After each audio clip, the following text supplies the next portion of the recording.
Chris, get up! We have 3 great presentations looming on assistive technology, and you have an A.T.TIPSCAST to do.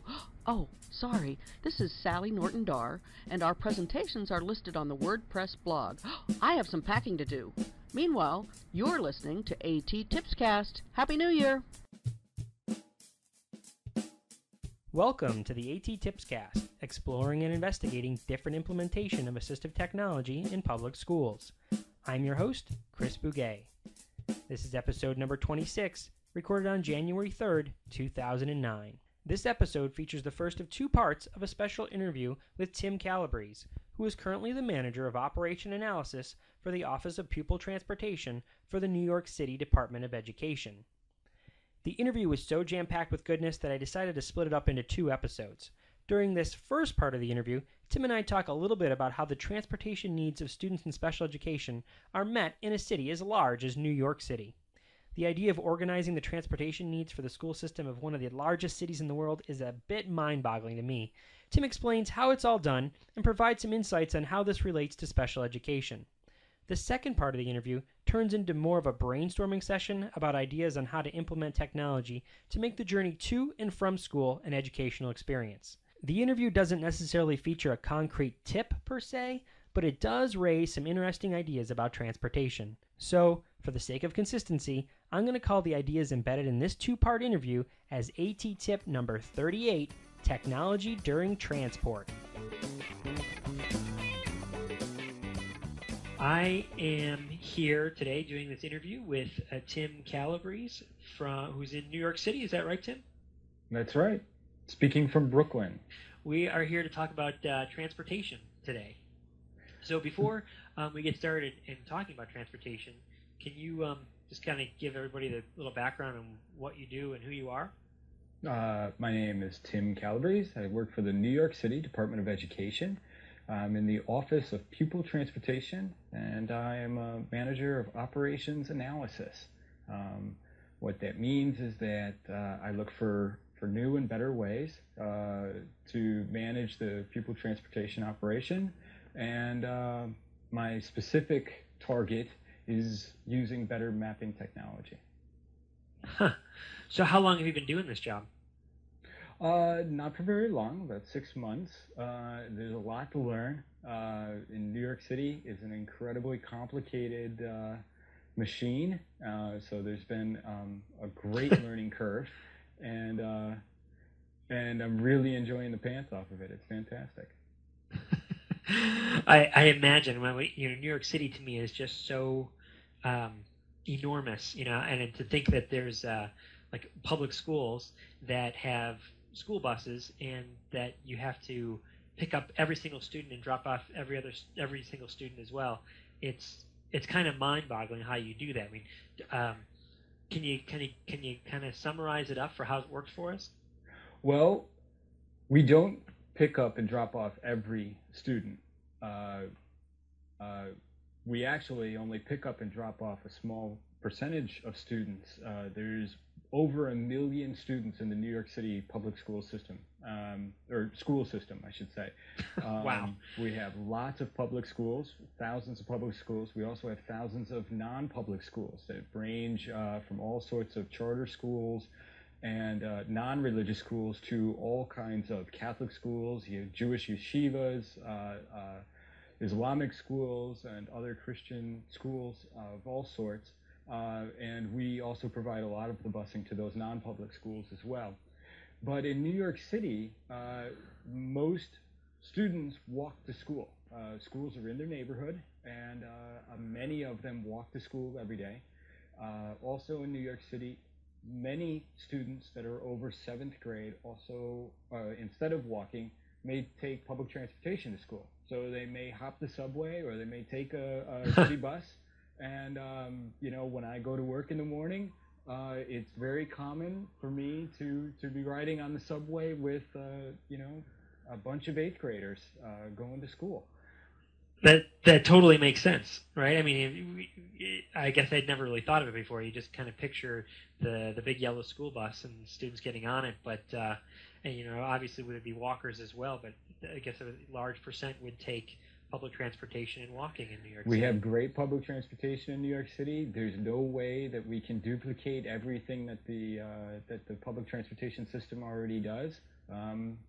So we work with them and try to use that leverage to provide services. But we still do bus a very large number of students. Our general education population, we bus 90,000 students to over 1,200 schools. That's about 2,000 bus routes that we operate every day. And that's the general education population. For the special education population, we have 58,000 students going to 2,000 different schools, and that means about 4,500 bus routes every day.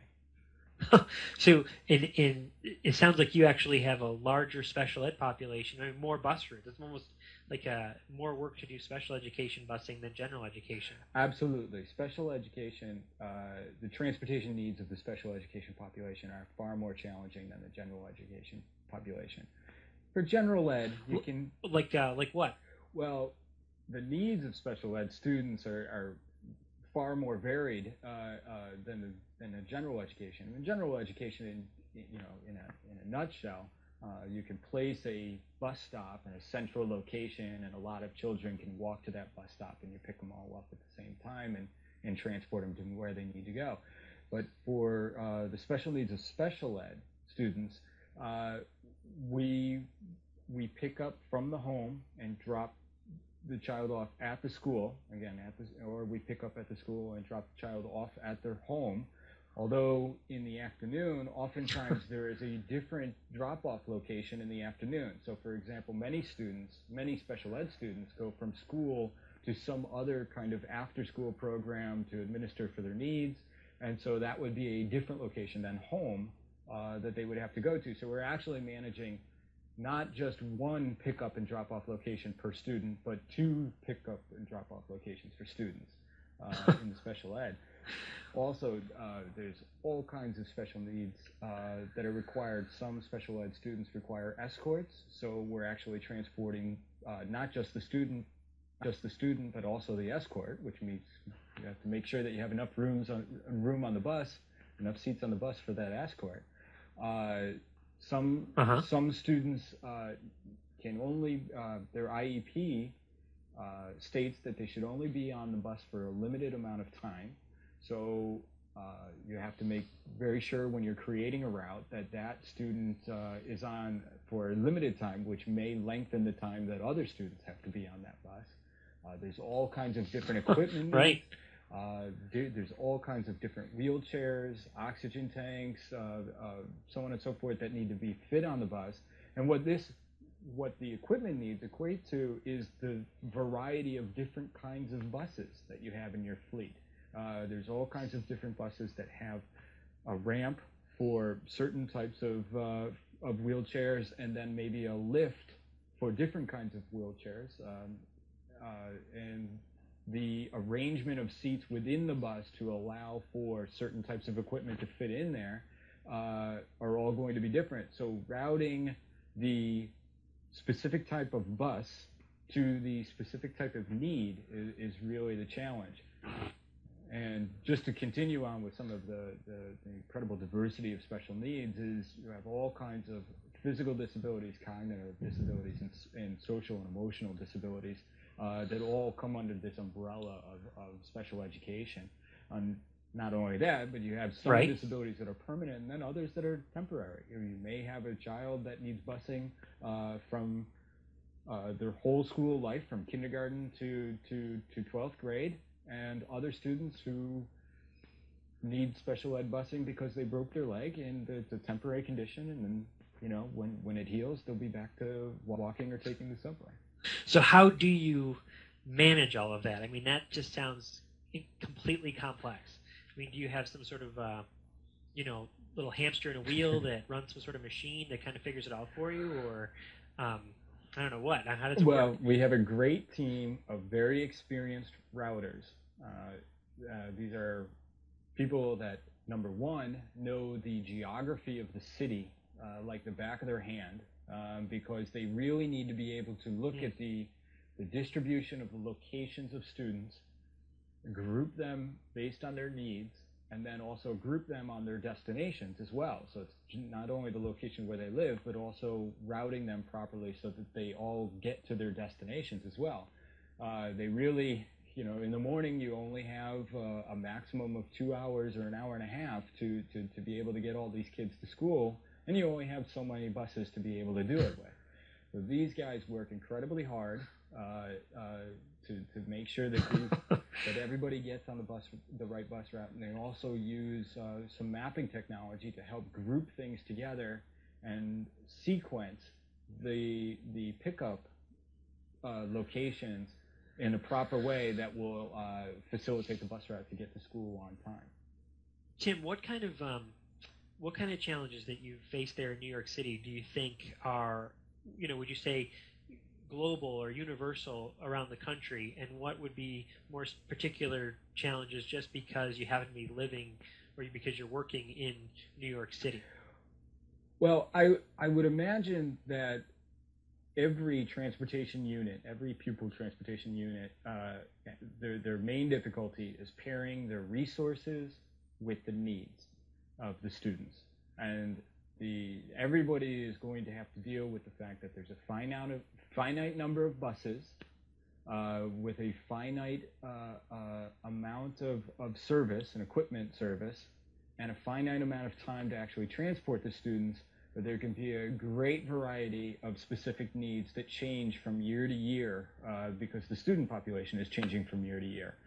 So obviously you can't just get rid of your buses because certain types of need is not present in the student population this year. It may be back next year. But so in that sense, right? Or even mid-year. Exactly. So in that sense, I don't think that New York City faces any challenges that other school systems don't. I just think that because our population is so dense and so large, that we just have more of the problems to deal with than maybe other school systems that only deal with a small subset of the numbers of needs, meeting the needs of a smaller number of people. So, for example, in New York City, we have this many students, and there will be, amongst this population of 58,000 students, there will be cases where you have a student in a wheelchair who lives on the 6th floor of a 6th-floor walk-up building and needs to be transported by hand down the stairs every morning and up the stairs every evening.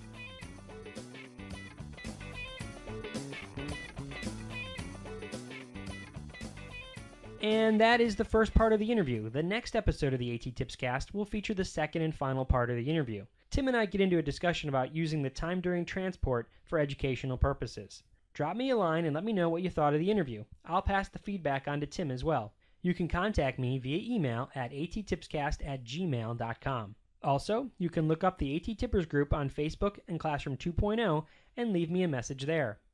Finally, I'd like to thank Sally Norton-Dar for providing the soundbite you heard at the beginning of this episode. As she mentions, Sally will be the colleague I'm presenting with during the upcoming NARIN, VISTI, and NEC conferences. You can find links to all those conferences at the Compendium blog site, attipscast.wordpress.com. Sally and I both hope you can make it out to at least one of those conferences so we can meet you in person. Until next time, may all your interventions be inclusive, and may all your strategies be supportive.